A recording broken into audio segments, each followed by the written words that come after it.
seats in educational institutions and of the appointments for post in the services under the State Bill 2025. The Minister. అధ్యక్ష 2025 తెలంగాణ వెనుకబడిన తరగతుల schedule కులాల మరియు schedule తెగల విద్యా సంస్థలలో సీట్లు మరియు రాష్ట్ర సర్వీసులలో నియామకాలు లేదా పదవుల రిజర్వేషన్ బిల్లును పరిశీలనలోకి తీసుకోవాల్సిందిగా ఆర్థిస్తున్నాను. Motion moved. I request the Minister for Transport and BC Welfare to move the motion for taking into consideration of the Telangana backward classes reservation of seats in the rural and urban local bodies Bill 2025. Minister garu. గౌరవ సభాపతి గారు 2025 తెలంగాణ వెనుకబడిన తరగతుల గ్రామీణ మరియు పట్టణ స్థానిక సంస్థలలో సీట్ల రిజర్వేషన్ బిల్లును పరిశీలనలోకి తీసుకోవాల్సిందిగా ఆర్థిస్తున్నాను. Motion mood. బీసీలకు సంబంధించి రెండు బిల్లులపై చర్చను కలిపి తీసుకోవటం జరుగుతుంది. అయితే రెండు బిల్స్ పాసింగ్ విడివిడిగా తీసుకుంటాను. Now discussion on consideration the bill. ఆది శ్రీనివాస.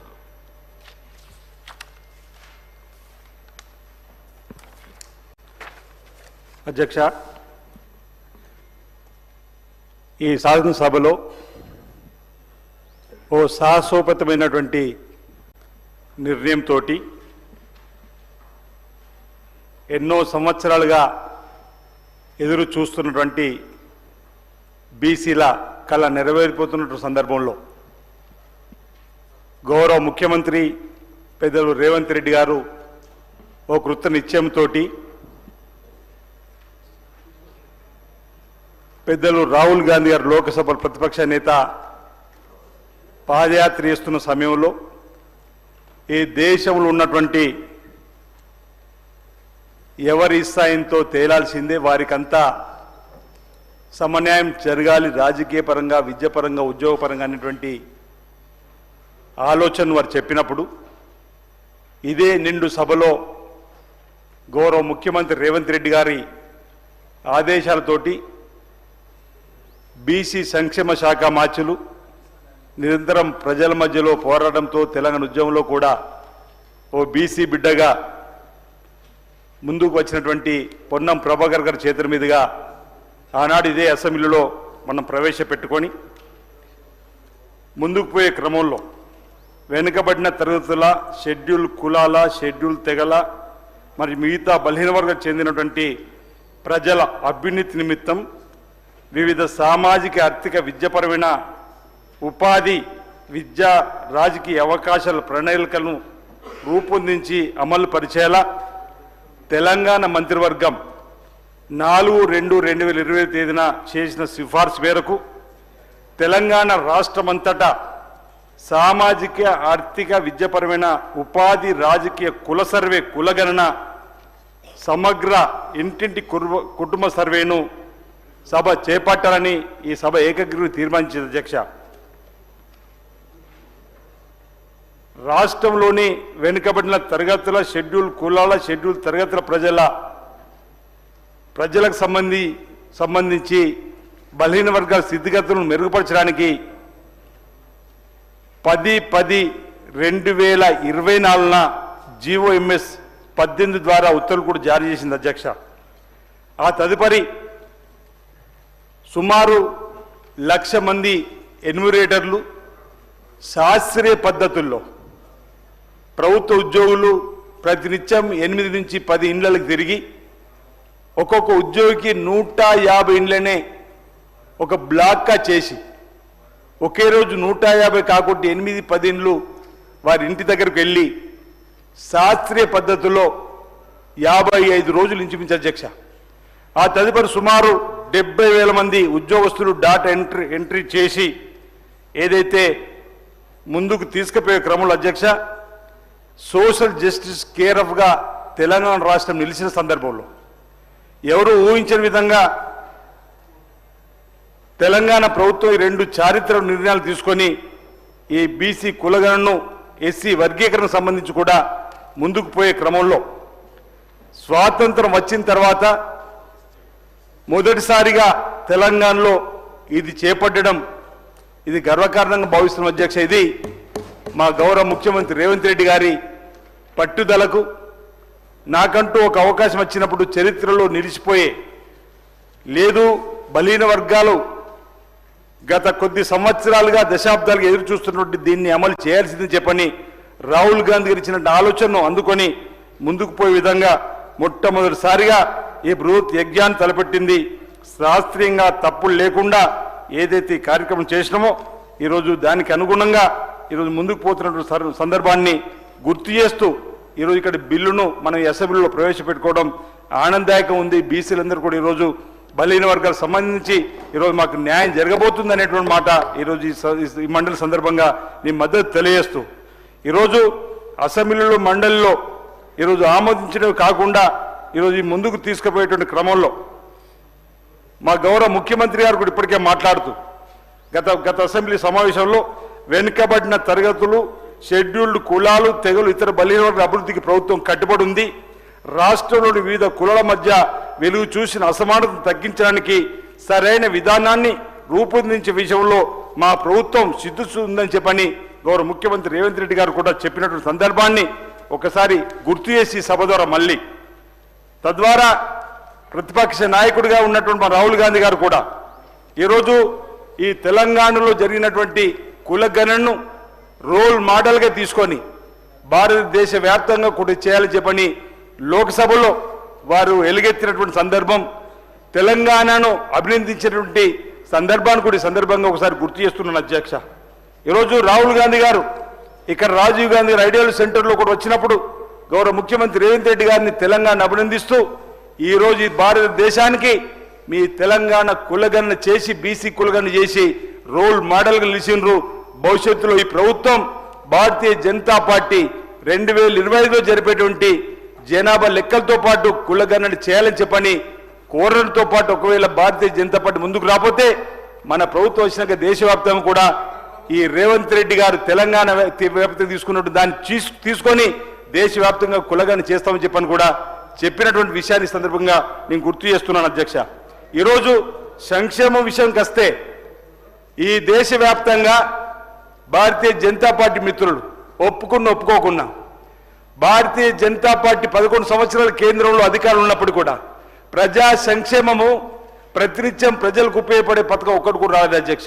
మీరు ఆనాడు పండిత్ జవహర్లాల్ నెహ్రూ గారి నుంచి ఇందిరాగాంధీ గారి హయాంలో రోటీ కప్డా ఔర్ మకాన్ అనే నినాదంతో ముందుకు వచ్చింది అధ్యక్ష. ఆనాడు ఇందిరాగాంధీ గారు రోటీ కప్డా ఔర్ మకాన్ అనే నినాదంతో ముందుకు వచ్చింది. ఆ తర్వాత రాజీవ్ గాంధీ గారు బిజ్లీ సడక్ పానీ అనేటువంటి నినాదంతో ముందుకు వచ్చింది అధ్యక్ష. ఇప్పుడు సోనియా గాంధీ గారు, మల్లికార్జున ఖార్గే గారు, రాహుల్ గాంధీ గారు ఈరోజు ప్రధానంగా విద్య, వైద్యము, ఉద్యోగాలు, సామాజిక న్యాయంతో నినాదంతో ముందుకు వచ్చిన క్రమంలో ఆయన వారి సైనికులుగా ఈరోజు రేవంత్ రెడ్డి గారు అనేక సందర్భాలు చెప్పారు. మా నాయకుడు చెప్పిన మాటను తూచా తప్పకుండా అమలు చేస్తూ ముందుకు పోవడమే లక్ష్యంగా పనిచేస్తామని చెప్పని ఈరోజు ఈ కార్యక్రమాన్ని తీసుకొని ముందుకు పోతున్న క్రమంలో ఏదైతే కుల గణన చేసిన దానిలో ఇంచుమించు 56% ఉందని తేలిన తర్వాత 42% రిజర్వేషన్ కామారెడ్డి డిక్లరేషన్ ఇచ్చిన దానికి మనం ఉండాలని చెప్పని స్థానిక సంస్థల ఎన్నికల్లో ఈరోజు 42% రిజర్వేషన్ ఇవ్వడానికి కోసం, విద్యా ఉద్యోగుల్లో కూడా 42% రిజర్వేషన్ ఇవ్వడానికి కోసం ఓ సాహసోపేతమైన బిల్లుని ఈరోజు చారిత్రక బిల్లుని ఇక్కడ ప్రవేశపెట్టేటువంటి సందర్భంలో ఈరోజు ఈ అంశంలో నాకు మాట్లాడే అవకాశం రావడం కూడా నేను అదృష్టంగానే భావిస్తున్న అధ్యక్ష. తరతరాలు అసలు బలహీన వర్గాలకు సంబంధించిన లెక్క ఏదైతే ఈ సభలో తేలడం, ఆ సభలో ఒక బీసీ ఎమ్మెల్యేగా బీ సంక్షేమ శాఖ మంత్రి పొన్నంప్రావు గారు ఇంకా చాలా మంది ఉదయం కూడా మీ మిత్రులందరం కూడా మేము చర్చించుకున్నాం అధ్యక్ష. ఇది బీసీ ఎమ్మెల్యేలుగా ఒక అదృష్టంగా భావించాలి. ఈ సభలో మనందరం కూడా ఈ బీసీకి సంబంధించినటువంటి ఈ కులగణన సర్వే శాస్త్రీయంగా పారదర్శకంగా ఏదైతే ఎలాంటి అనుమానాలకు అపోలకు తావులు పడకుండా జరిపినటువంటి ఉత్తమ్ కుమార్ రెడ్డి గారు కూడా ఈ సంక్షేమ సబ్ కమిటీ చైర్మన్ వారికి కూడా మా పక్షాన్ని సందర్భంగా నేను ధన్యవాదాలు తెలియజేస్తా ఉన్నా అధ్యక్ష. దీంతో పాటు ప్రధానంగా నేను ఒక విషయాన్ని ఈ సందర్భంగా నేను మీ అందరికీ కూడా మనవి చేస్తున్నా అధ్యక్ష. ఈరోజు బలహీన వర్గాలకు సంబంధించినటువంటి అంశంలో అందరికీ మాట్లాడే అవకాశం గౌరవ స్పీకర్ గారు ఇస్తారని చెప్పని బీసీ సంబంధించిన ఎమ్మెల్యేలకు చెప్పడం జరిగింది. బహుశా అందరూ కూడా ఈ అంశంలో చెప్పడానికి కోసం ప్రయత్నించే క్రమంలో నేను ఎక్కువగా లోపలికి పోకుండా ఈరోజు ఈ 42% రిజర్వేషన్ ఏదైతే అమలు కోసం మనం ఇక్కడ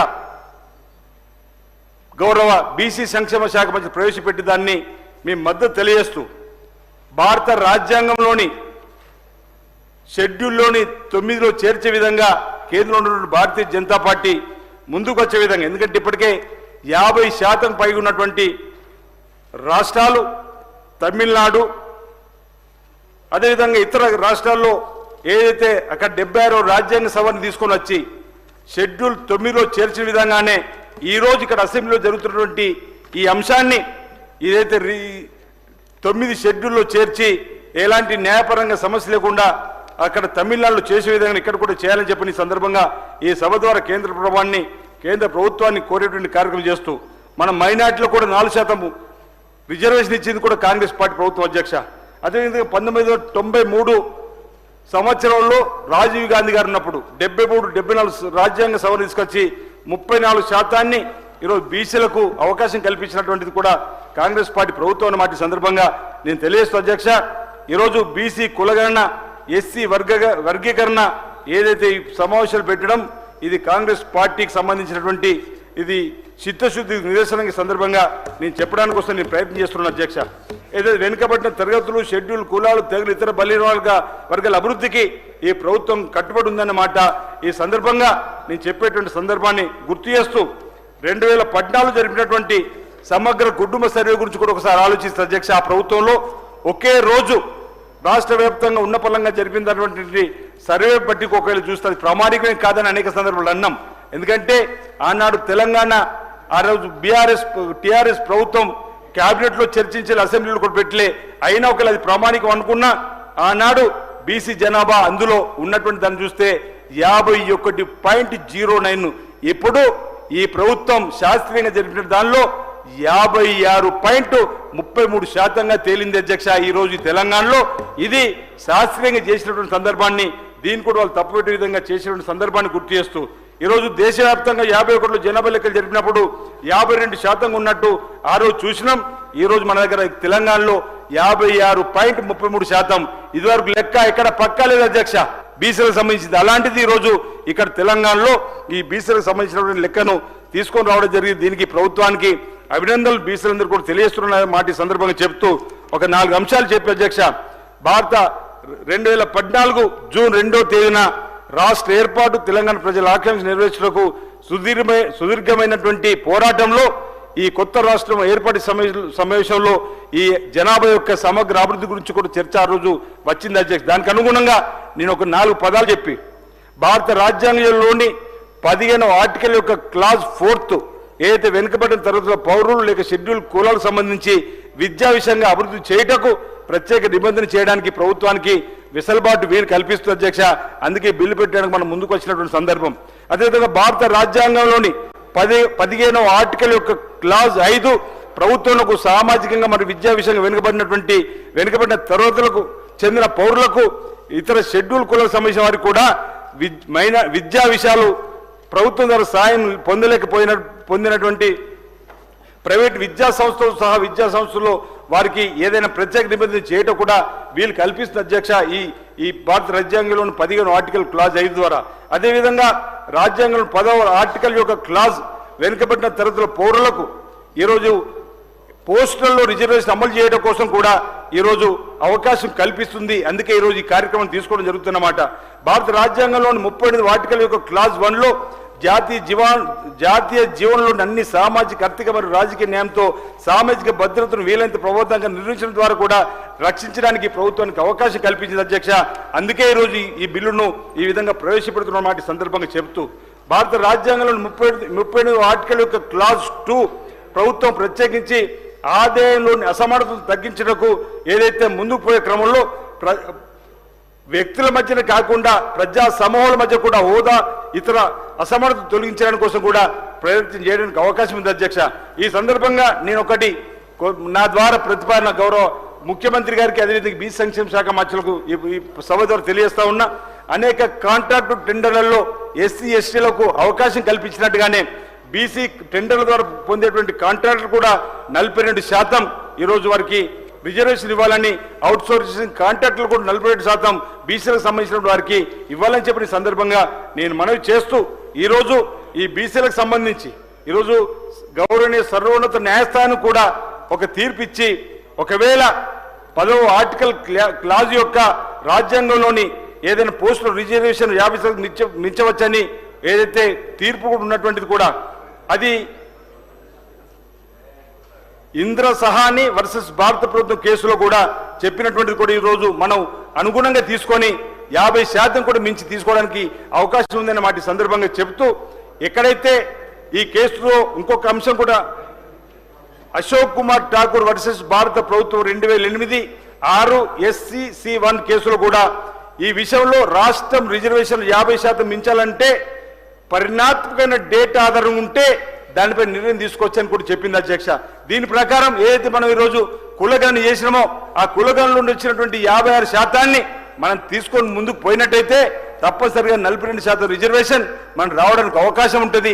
ఈరోజు ఈ చారిత్రాత్మకమైనటువంటి ఈ సాహసోపేతమైనటువంటి ఏదైతే బిల్లును గౌరవ బీసీ సంక్షేమ శాఖ మంత్రులు ప్రవేశపెట్టారో దీనికి మద్దతు తెలియజేస్తూ ఆమోదం తెలియజేస్తూ రేపు ఈ బిల్లు మన శాసనసభలో అదేవిధంగా శాసనమండలిలో ఆమోదం పొందిన తదుపరి ఇక్కడ ఉన్నటువంటి బీసీ ఎమ్మెల్యేలందరూ కూడా రాజకీయాలకు అతీతంగా పార్టీలకు అతీతంగా అనేక బీసీ సంఘాలు కూడా ఎదురు చూస్తున్న విధంగా కాంగ్రెస్ ప్రభుత్వం ఏదైతే కామారెడ్డిలో ఇచ్చినటువంటి 42% రిజర్వేషన్ కు కట్టుబడి ఉంటుందా లేదనేటువంటి వారి అనుమానాలు కూడా పట్టాపంచలు ఏ విధంగా ఈరోజు ఈ బిల్లును ఆమోదం చేసుకొని ఈ రోజు భారతీయ జనతా పార్టీ మిత్రులు కూడా మేము కోరుతా ఉన్నాం తప్పనిసరిగా ఈ రోజు వాటికి షెడ్యూల్ 9లో చేర్చి రాజ్యాంగ సవరణను ఏదైతే ఇంతకుముందు నువ్వు చెప్పినో ఆ విధంగా భారత రాజ్యాంగం షెడ్యూల్ 9లో చేర్చి ఈరోజు రాజ్యాంగ సవరణ ద్వారా బలహీన వర్గాలకు సంబంధించిన 42% తెలంగాణలో ఇచ్చే విధంగా భారతీయ జనతా పార్టీ ప్రభుత్వం కేంద్రంలో ముందుకు రావాలని దానికి మా అందరూ కూడా కలిసికట్టుగా ప్రతినిధి బృందాలుగా వెళ్లి కలిసేటువంటి కార్యక్రమం మా గౌరవ ముఖ్యమంత్రి రేవంత్ రెడ్డి గారు ఇప్పటికే అనేక రాజకీయ పార్టీలను కలవాలి ప్రధానమంత్రి కలవాలని చెప్పి నిర్ణయించుకున్నారు. మా బీసీ సంక్షేమ శాఖ మంత్రి ఆధ్వర్యంలో కూడా పొన్నపురం ఆధ్వర్యంలో కూడా అందరినీ కలిసేటువంటి కార్యక్రమం తీసుకొని ముందుకు పోదామని ఈ రోజు ఈ బిల్లు ఏదైతే తెలంగాణ శాసనసభలో వచ్చిందో ఈ ఆమోదం పొందడం ద్వారా భారతదేశంలోని ఇతర రాష్ట్రాలకు మనం మోడల్ గా ఉండబోతున్నాం అన్నమాట ఈరోజు ఇది తెలియజేస్తూ ఈ రోజు ఈ బిల్లు ప్రవేశపెట్టడానికి ఏదైతే గౌరవ ముఖ్యమంత్రి రేవంత్ రెడ్డి గారికి అదేవిధంగా గౌరవ బీసీ సంక్షేమ శాఖ మంత్రి పొన్నం ప్రభాకర్ గారికి బలహీన వర్గాలకు సంబంధించినటువంటి వెనుకబడిన తరగతుల తరఫున ప్రత్యేకమైనటువంటి ధన్యవాదాలు తెలియజేస్తూ ఇది కేంద్ర ప్రభుత్వం సాధించుకునేంత వరకు కూడా మనం దీని వెంట పడాలని చెప్పిన మాట చెప్తూ ఒకవేళ భారతీయ జనతా పార్టీ ప్రభుత్వం ఈ 42% రిజర్వేషన్ గిట్ట మీరు తీసుకొని రాకపోతే రాబోయేది కేంద్రంలో కాంగ్రెస్ పార్టీ ప్రభుత్వం రాబోతుంది. రాహుల్ గాంధీ గారి నాయకత్వంలో మేమే సాధించుకుంటామన్న మాట కూడా ఈ సందర్భంగా మీకు తెలియజేస్తూ మీ సహకారాన్ని అందించి మీ ఆయంలోనే ఈ రేవంత్ రెడ్డి గారు గౌరవ ముఖ్యమంత్రికి అందించినటువంటి చారిత్రాత్మక నిర్ణయాన్ని సాహసోపేత నిర్ణయాన్ని పొన్నం ప్రభాకర్ గారి ద్వారా ప్రవేశపెట్టిన దాన్ని ఈరోజు శాసనసభ సాధన ఇక్కడ ఆమోదించగానే మీరు ఢిల్లీ ప్రభుత్వం ద్వారా దీనికి ఆమోదం తీసుకోవాలని చెప్పి కోరుతా ఉన్నా. లేదంటే మీరు ఏం అనుమానపడక్కర్లేదు, వచ్చేది కాంగ్రెస్ ప్రభుత్వం, కాబోయేది రాహుల్ గాంధీ గారి భారతదేశ ప్రధానిగా కాబోతాడు. అప్పుడు మేమే దీన్ని తీసుకొని వస్తామన్న మాట కూడా సందర్భంగా తెలియజేస్తూ నాకు ఈ చర్చలో పాల్గొనేటువంటి అవకాశం కల్పించినటువంటి గౌరవ స్పీకర్ గారికి అదేవిధంగా ఈ చర్చలో పాల్గొనే అవకాశం ఇచ్చినటువంటి గౌరవ పెద్దలు ముఖ్యమంత్రి రేవంత్ రెడ్డి గారికి అదేవిధంగా గౌరవ బీసీ సంక్షేమ శాఖ మంత్రి గారికి కూడా పొన్నం ప్రభాకర్ ప్రత్యేక ధన్యవాదాలు తెలియజేస్తున్నాను అధ్యక్ష. నమస్కారాలు అందరికీ. శ్రీనివాస్ గారికి ధన్యవాదాలు.